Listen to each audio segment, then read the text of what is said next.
안녕하세요. 반갑습니다. 오늘은 정부가 발표한 3기 신도시의 현황과 문제점, 향후 전망에 대해서 알아보도록 하겠습니다. 들어보시고 내용에 공감이 되시면 구독과 좋아요 부탁드리겠습니다. 정부는 서울의 주택시장을 안정시키고 서울과 강남의 인구를 실질적으로 분산시키기 위한 정책으로 서울과 가까운 과천을 비롯해서 남양주 왕숙, 하남 교산, 고양 창릉, 부천 대장, 인천 계양 등 6곳에 30만 가구를 건설하겠다는 3기 신도시의 청사진을 발표했습니다.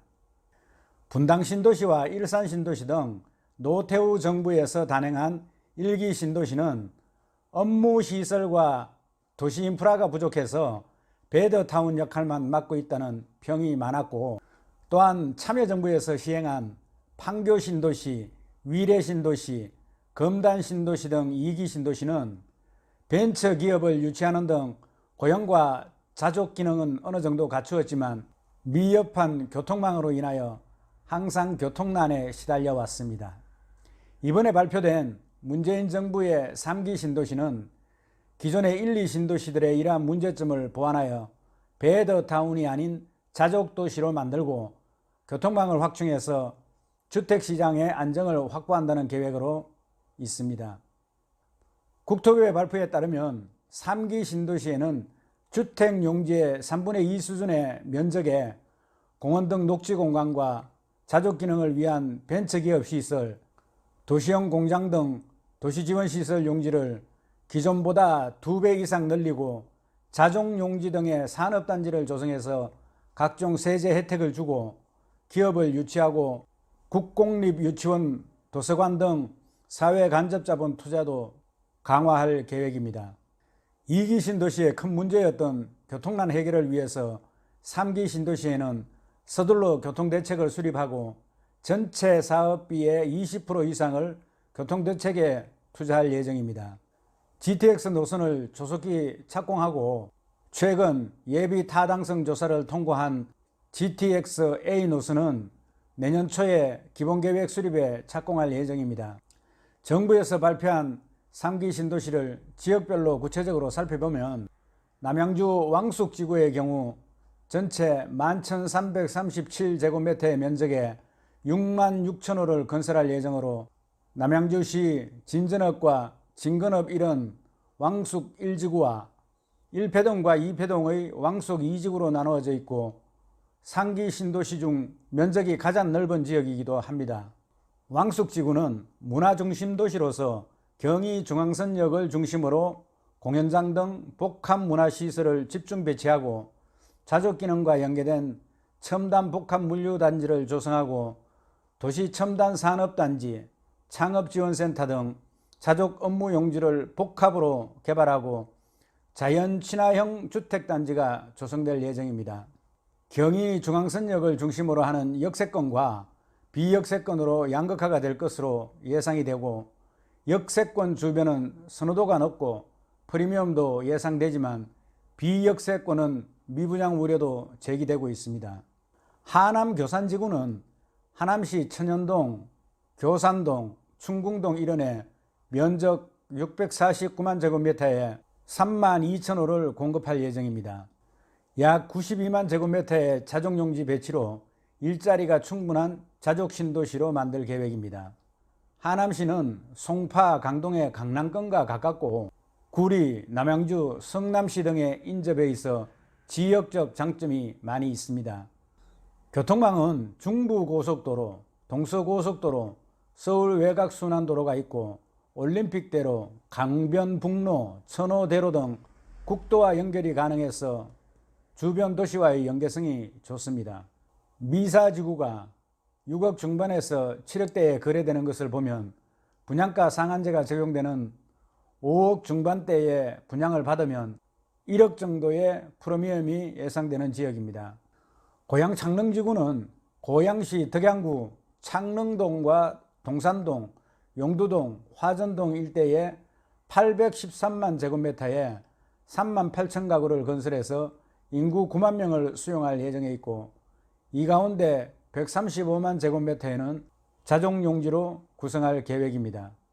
자족용지는 경의중앙선 전철역 인근으로 조성하고 기업 지원을 위한 기업 지원 허브와 기업 성장 지원센터를 만들어서 기업을 유치하고 중앙공원 등 총 330만 제곱미터 규모의 녹지도 만들 예정입니다.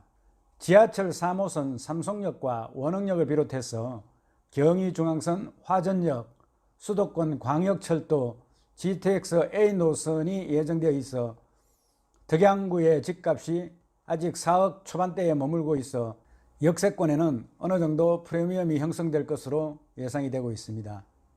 부천 대장동 지구는 343만 제곱미터 규모의 인천 계양 신도시와 연접하고 있으며 자족용지는 68만 제곱미터로 계획되어 있습니다. 약 2만여 명의 인구가 예상되고 기업 입주는 계양 테크노밸리와 연계될 예정이며 이러한 첨단 산업을 유치하기 위한 시스템을 도입할 예정에 있습니다. 교통망은 간선 급행버스인 BRT를 확충하고 5호선과 9호선의 김포공항역과 7호선 부천 종합운동장역을 잇는 슈퍼 BRT가 설치될 예정입니다. 부천시 아파트 평균 가격은 약 4억 원 중반대로 인접한 강서가 7억 원대로 볼 때 분양과 동시에 약간의 프리미엄이 가능할 것으로 예상하고 있습니다. 인천 계양신도시는 인천광역시 계양구 구련동과 동양동, 박촌동, 변방동, 상야동 일원에 면적 약 335만 제곱미터에 17,000호를 공급합니다. 서운산업단지와 계양 테크노밸리가 있어 자족 기능이 풍부한 도시입니다. BRT와 9호선, 5호선 등 전철역의 연장이 교통망 해결의 관건이 되겠고 인근의 2기 검단 신도시가 분양 실적이 좋지 않기 때문에 미분양이 우려되기도 하는 지역입니다. 과천 신도시는 과천의 과천동 일원에 155만 제곱미터 땅에 주택 7,000호를 짓는다고 발표를 했습니다. 과천 신도시 조성사업은 이달 15일 공공주택 지정고시를 마쳤으며 2020년 하반기 지구계획 승인을 받아서 2021년 말경 주택을 공급할 예정에 있습니다. 과천의 신도시는 이번에 발표된 상기 신도시 지역 중에서 가장 투자 가치가 있는 매력적인 입지 조건을 가지고 있는 지역입니다. 지금 가격이 많이 올라서 3천만 원 후반대에 분양이 되고 있는데 분양가 상한제가 적용될 경우 3천만 원 이하의 분양가가 예상되기 때문에 상당한 프리미엄이 형성될 것으로 전망하고 있습니다. 그러나 이번 상기 신도시는 1, 2기 신도시에 비해서 서울과 가까운 거리에 지정이 되면서 기존 1, 2기 신도시 주민들의 집값 하락 우려에 대한 반발과 토지 강제 수용에 대한 보상 기준 현실화를 요구하는 3기 신도시 주민들의 반대 집회 등 여러 가지 문제점을 안고 있습니다. 국토개발 계획 아래 장기적이고 순차적으로 진행해야 하는데 서울과 강남의 아파트 가격 상승을 막아야 한다는 조급한 마음에 교통망도 준비가 안 된 상태에서 계획성 없이 단순하고 졸속한 주택 공급안을 내놓다 보니 지역 주민들의 반발과 투기 세력만 양산하고 신도시 사업은 여러 가지 난관에 부딪히고 있습니다. 고양 창릉 신도시의 경우 기존의 신도시인 파주 운정, 고양 일산지구보다 서울과 가까운 거리에 있고 은평구와 가까운 지역입니다.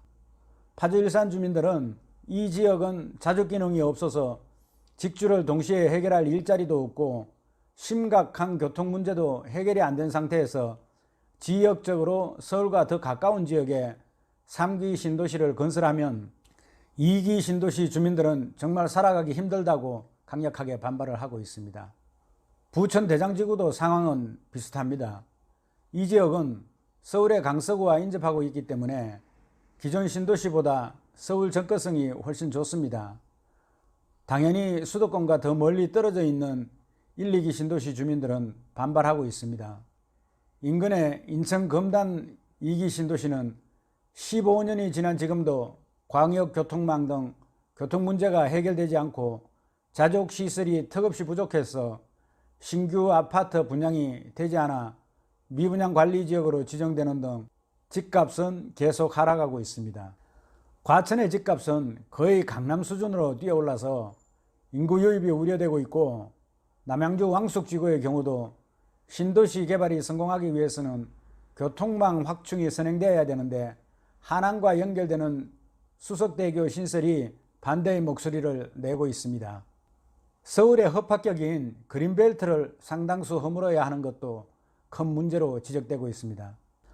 이번 상기 신도시 지역은 그린벨트가 많이 포함되어 있습니다. 서울의 인구를 분산해야 한다는 조급한 마음 때문에 상대적으로 교통이나 자족 인프라가 수월한 서울과 가까운 곳을 찾다 보니 그동안 서울의 녹지 공간으로 보존되어 왔던 서울 시민의 허파로 불리는 그린벨트가 훼손되고 있는 것입니다.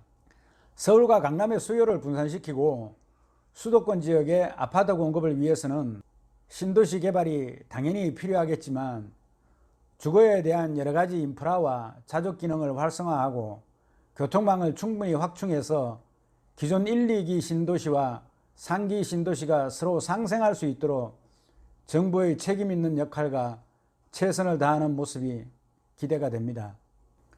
이상으로 상기 신도시의 현황과 문제점에 대해서 알아보았습니다. 공감이 되시면 구독과 좋아요 부탁드리겠습니다. 여러분 수고하셨습니다. 감사합니다.